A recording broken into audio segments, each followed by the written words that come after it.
Well, good morning, everybody. Happy Groundhog Day, by the way. Yeah, really. Did you know it was Groundhog Day? And unlike Punxsutawney Phil, I did see my shadow today, which means this sermon is going to go on for 6 more months, all right? Hope that's okay with everybody. Actually, truth be told, that it won't go that long, I promise. Now, I don't know if you noticed this across all of our campuses or not, but there is something in the seat flap in front of you. In fact, if you want to go ahead and grab it, it's a what? It's a dollar bill. Yeah. How many of you already noticed it? Can I see your hands, all call campuses? How many of you put it in your pocket already? How many of you have spent it already? There's a little Amazon drone coming in, dropping something already. Yeah. Regardless of what you did with it, if you could go ahead and grab it right now, everybody just grab a dollar. Mine's upside down. Grab a dollar like this. And just humor me, okay? Just humor me. Would you put this up to your ear? What is it saying to you? What is this dollar bill saying to you? And I hope it's not saying, keep me, okay? Because these go back in the bank. We've counted every single dollar. These are God's dollars. These are God's dollars. Does anybody know what happens when you steal God's money? Does anybody know? You will not make it to your car. You will die in the parking lot, all right? So just want to say that, but what this series is all about is we're asking a very important question. What would money say if money could talk? And I know it doesn't talk, but let's just pretend like it does talk. What would money say if money talked? Beyond the obvious, which is, see you later, sucker, right? And also beyond the obvious of what you think I'm going to say today, which is, give me to the church, give me to the church. Now, beyond that, what this series is all about is, if money was honest, if money spoke the truth when money talked to us, what would it actually say? And more importantly, what does God's word say? What are the people who are inspired by God's Spirit to write these words? Matthew, Mark, Luke, John, the Apostle Paul, Jesus, what did they say about money? That's where we're going today. I'm so glad you're here. This is going to be fun. Everybody just relax. I know no one likes to talk about money, but just to get us going in the mood, why don't you turn to the person next to you and tell them how much you make? No, don't do that. Don't do that. See, we're not going to do that, I promise. But go ahead and take the money in your hands now and flip it over, because there's a motto, or there's a slogan, or there's a saying that's plastered there. In fact, it's been on our coins since 1864, and it's been on our paper currency since 1957, which, by the way, was a very good year. 1957 was a very, very, very good year. A very, very famous person was born in 1957. Who do you think that was? Vanna White, actually. But yeah, good try. Yeah, I was too. On the back of your money, though, is this slogan right here, which I actually love. It's "In God We Trust." In God we trust. And I think you love this too.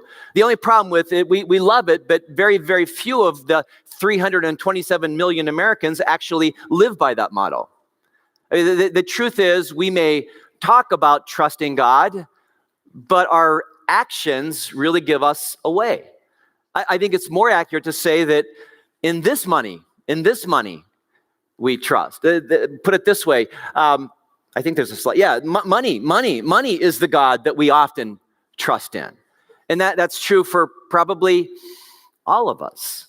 I don't know what it is about this little piece of paper here, this money thing, but money has a way of really messing with us. Money has a way of capturing our attention. Money is this thing that, for whatever reason, has a sway or a pull over our lives. And that's why today, as we launch into this series, we're going to hear money actually talk to us.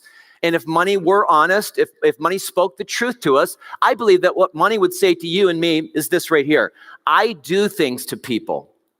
I come with side effects that can greatly affect you. If money talked, if money was honest, this is, I believe, what money would say to us. I do things to people. That's what money would say. That's what money would say. And the question now is, what does God say? What does God say to you and me about money? We're going to look at a very powerful passage today written by a guy named the Apostle Paul, who in the first century world was a big deal. He planted church after church after church. He's like this missionary for Jesus. Jesus changed his life. And we're going to see what he wrote to a young pastor whose name was Timothy. And Timothy was a pastor in the ancient town of Ephesus. And just to give you an idea on the map where we're at today is we're way over here in this ancient town called Ephesus, which is now called something like Selkirk. It's in Turkey. And Paul writes to this ancient church meeting in Ephesus. And I just want you to know that the people in Ephesus, because it was a port town, there's lots and lots and lots of commerce. There was lots and lots of trading. The people there who were becoming followers of Jesus had lots and lots and lots of this. They had a lot of money, a lot of money. And Paul writes words to these very, very rich Christians. And just so you know, what Paul says to this rich group of Christians in Ephesus, Paul could easily have written to the rich Christians who go to the Crossroads Church in Hastings or Egan or Cottage Grove or Woodbury. Because just like that church in Ephesus, Crossroads, we are rich people. And I know what some of you are thinking right now. As soon as I say you're rich people, you immediately think this right here. Well, that's not me because I'm not rich. And I get it. None of us puts our hand up and say, yeah, I'm rich. But the truth is we are very, very rich. In comparison to the 7.5 billion people on the planet, we are rich. Whether you realize it or not, you are rich and I am rich. In fact, look at this stat. 6.8 billion people don't own a car. I do. Most of you do. In fact, I own 2 cars. And maybe some of you own 3 cars or 4 cars. But in comparison with the world, we are very wealthy. 1 billion people don't have access to clean drinking water on our planet. We do. We take it for granted, don't we? 1 billion people live on $1 a day and 2 billion people live on $2 a day. I live on more than $2 a day. I spend $5 a day on coffee. Yeah, if you make $37,000 a year, you're in the top 96% of the world's population. Wow, when it comes to wealth. If you make $37,000 a year, and let's just be honest, most of us do, some of you don't, but most of us do, you're in the top 4% club in the entire world. And I don't know how you feel right now, just looking over these, we could go on and on and on with these statistics, but I don't know how you feel, but I feel very lucky right now. I feel very, very lucky right now. Because I have a home, and I have clean drinking water, and I have a car, and I have enough income. And I feel very fortunate right now. My guess is you do too. And all I'm trying to bring up right now is just simply this. What Paul writes to this group of wealthy followers of Jesus in Ephesus that we're going to look at right now is very, very applicable to my life and to your life. So let's look. What does God say? What does God say about money? So go ahead and grab a Bible. Turn with me to 1 Timothy chapter 6, and go down to verse 8. The 6 and 8, all that means is we're in a letter Paul wrote. He wrote a couple letters to Timothy. We're in the first one. We're in chapter 6, and that 8 just means the verse we're in.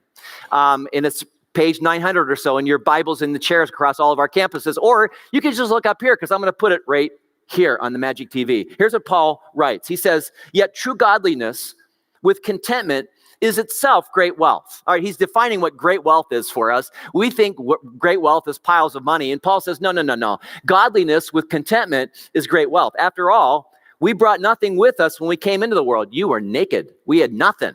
And we can't take you can't take it with you. You've heard that. We can't take anything with us when we leave it. So if we have enough food and clothing, let us be content.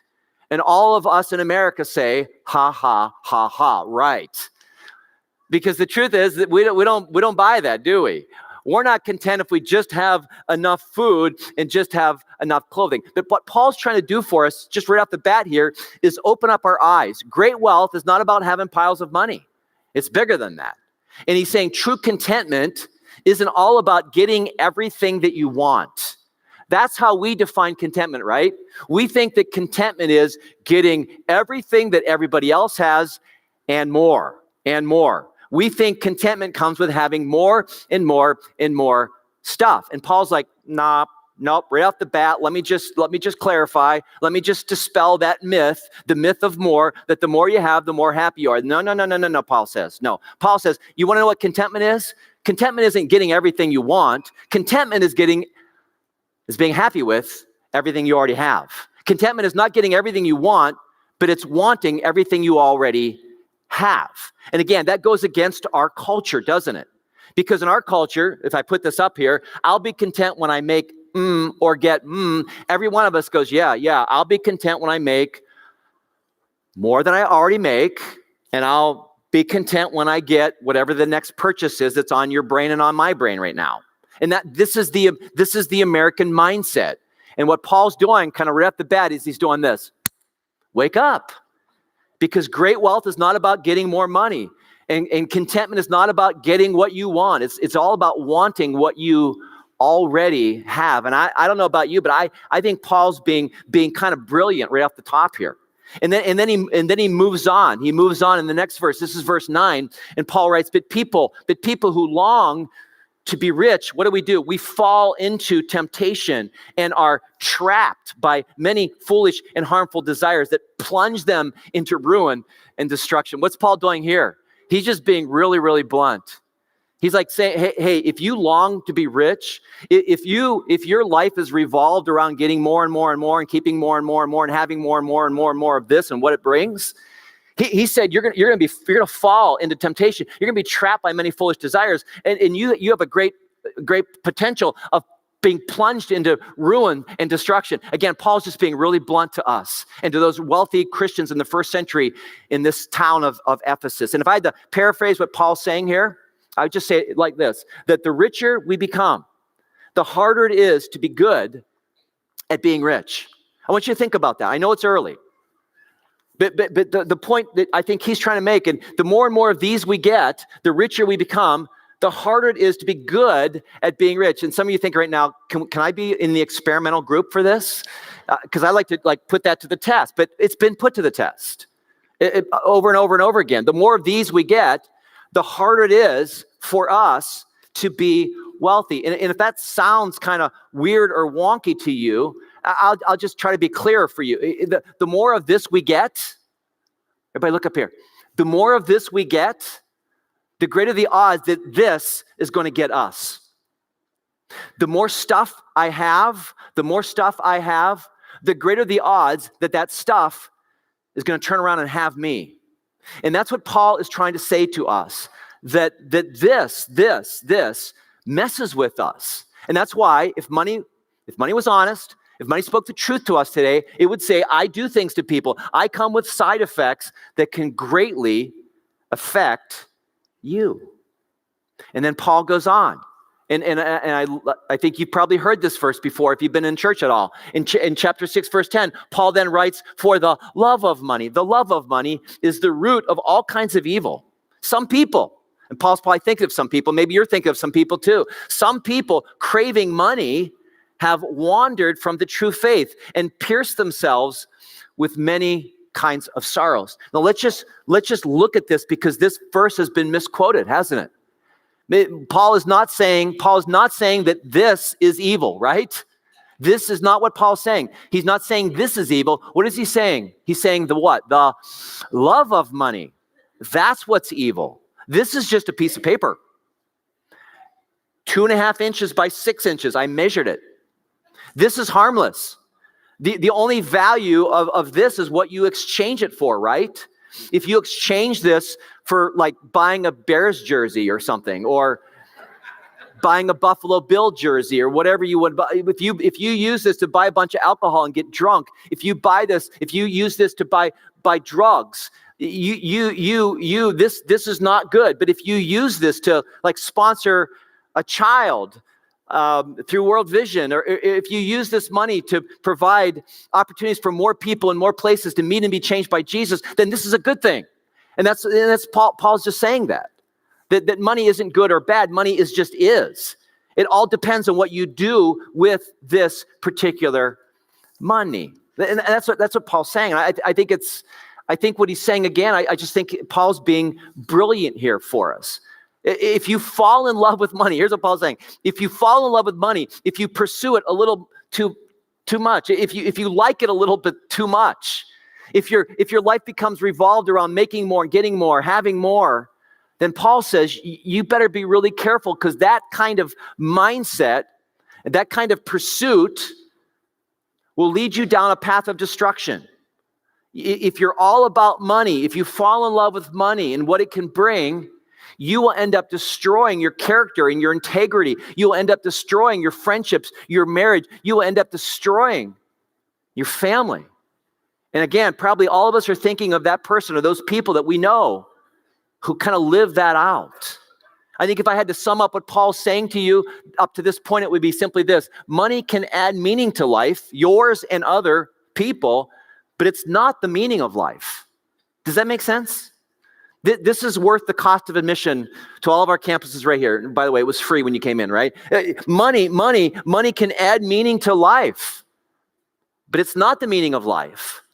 And when we make it the meaning of life, we are walking down a very dangerous path. If all of a sudden our life is all about we live to make money instead of making money to live and to give, there's something wrong with us. If I live to make money, I've missed the purpose of life. Because I make money not because it's the end all. I make money to give and to live and to be generous. And that's why Paul goes on in verse 11, and he says these words to us. But you, Timothy, you are a man of God, so run away from all these evil things. All thinking that you need more to be happy. Run away from that. Instead, pursue righteousness. Being in a right relationship with God, being in a right relationship with other people. That's what righteousness is. Pursue righteousness and a godly life, along with faith, love, perseverance, and gentleness. And I think what Paul's doing here is he's saying, hey, Timothy, look me in the eye. Okay, I want you to hear something, Timothy. You're a man of God. So you don't pursue money. You leverage money for good things, but you don't pursue it. You don't live for it. You don't love it. You don't bow down and worship it. No. Paul's saying, Timothy, that's not what you do as a follower of Jesus. And I think if Paul were standing here instead of me, he would say, Crossroads Church, men of God, women of God, young people of God, children of God, don't get caught up in the whole I need more to be happy thing.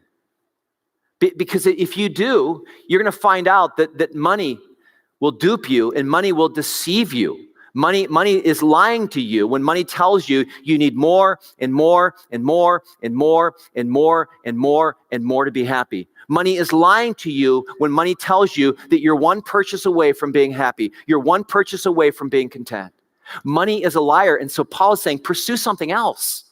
Don't pursue something that's lying to you. Don't pursue something that is an abusive lover, which is what money is. Pursue something like God, your relationship with God, your relationship with other people. Pursue living a righteous life, a godly life. Pursue justice and mercy. Pursue good things, because money lies to you. Money says you have to have more in order to be happy.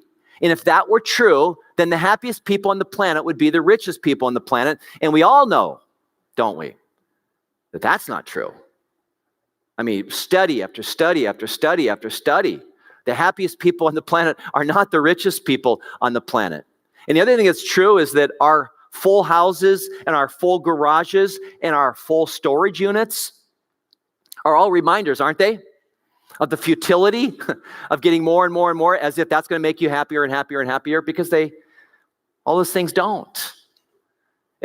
Money, having more and more and more and more and more of this, the happiness that comes from this is about as long-lived as the happiness that comes from a Happy Meal. Anybody ever have kids? Yeah? When my girls were small, every time we passed McDonald's, I don't know what it was, they had to have a Happy Meal. It's just programmed. They would yell and scream and kick and whine until we would stop and get them a Happy Meal. And it's really amazing that the happiness would wear off in about 1 minute. The happiness lasted until we left the parking lot, and then all of a sudden the Happy Meal was no longer bringing happiness to them. In fact, the only people who are happy from Happy Meals are McDonald's Corporation. Yeah. Do you ever wonder why this guy right here wears this grin all the time? You ever wonder why he's always happy? 3.2 million Happy Meals sold every day. 1.2 billion Happy Meals sold last year. That's why he's happy. But happiness doesn't last. Happiness lies to us or money lies to us when it says that it brings happiness. The other thing that money does is it lies to us when it says that it brings security to our lives. And this is really hard for us to hear because we think we need a whole lot of money to be secure. But money's not trustworthy. And Paul moves on in verse 17, and he says just that in verse 17. He says, teach those who are rich. My hand's up. Your hands up. Teach those who are rich in this world not to be proud and not to trust in their money, which is so unreliable. And it is. I know we've fallen asleep because the stock market and the economy is good right now, but just wait. Just wait a day or two or a year or two. He says, don't trust in money, which is so unreliable. Their trust should be in God, who richly gives us all we need for our enjoyment. Tell them. Paul says, hey, Pastor Phil, tell the people at Crossroads and tell yourself this. Tell them to use their money to do what? To pile up, to stockpile? No. Tell them to use their money to do good. They should be rich in good works and generous to those in need, always being ready to share with others by doing this. By doing what? By being good. By opening up our hands.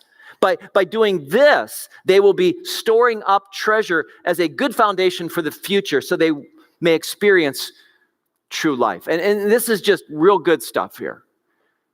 I mean, I don't know what kind of financial advice you get, but I'll tell you what Paul just writes there in those words. That is just really, really good counsel. And let me just sum it up in a couple statements for you, right? Just to make it perfectly clear here. What is Paul saying to you and me? First of all, and we just heard this, don't trust money because it's untrustworthy. Don't put your trust in money. Don't think that just because you have a pile over here somewhere that all is well in your world and in your life, because money is not very trustworthy. Money wants you to believe that it's everything you need. And Paul's shaking his head and said, no, it's not everything you need. In fact, money is a something pretending to be in everything. Did you hear that? Money is just a something that masquerades, that pretends to be in everything, and it's not. It can't bring you what you need: security, satisfaction, happiness. And the second thing that Paul says to us is simply this: use your money not to get rich, but to be rich. And I can illustrate this way. Paul's saying this: use your money not to get rich, not to, grab more and more and hang on more and more. Paul's saying, don't use your money to do that. Use your money to be rich. There's a big difference between getting rich and being rich. Getting rich is all about me. Being rich is all about others. It's all about helping other people. It's all about honoring this God who sent his one and only Son to this earth, who gave us his all. It's all about other people. And I don't know about you, but what this message has said to me is that I need to work harder, not on trying to get rich, not on trying to get more and more and more and more of these, as much as the world is telling me that.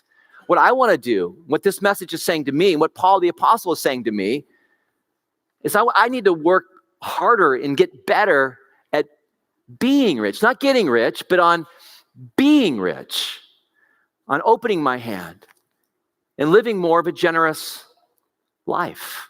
Because after all, I've already said this, we're already rich.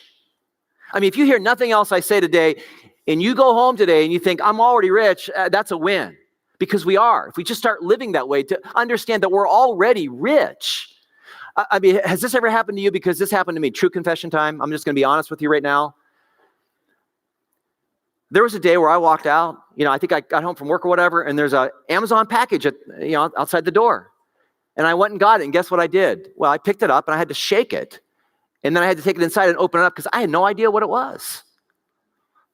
In other words, translated for you, we order so much on Amazon, we don't even know what showed up on the doorstep. Has that ever happened to you, or am I the only one? Anybody else? Okay, just me. Well, yeah, I've done that a lot. Or you go to the store, you go to the mall. Hey, what do you got? What are you going to get? And your answer is, I don't know, but when I see it, I'll know what it is. That's us.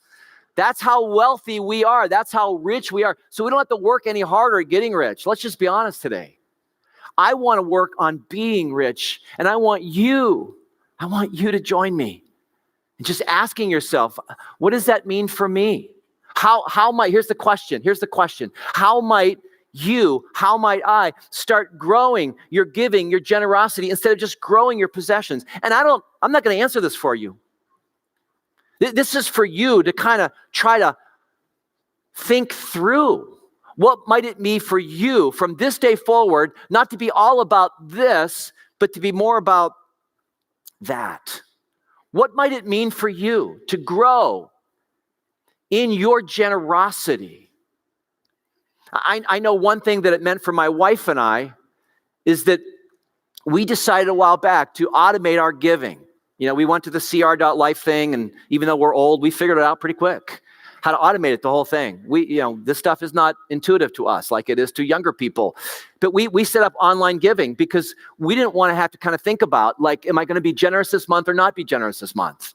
So we just decided to take a percentage right off the top of what we make before the butcher, the baker, or the candlestick maker gets paid. We just set apart a portion of what we make, and we decided on 10%. You can do 1% if you want. You can do whatever you want to do. We decided on 10%. We're just going to, off the top, prioritize this, and we automated it so it just happens now. So we don't have to get to the end of the month and say, oh, well, do we have anything left to be generous? No, off the very top, that's what we do. You don't have to do what we do, but you have to do something. Because if you don't do something, you won't just sort of, wake up one day a generous person.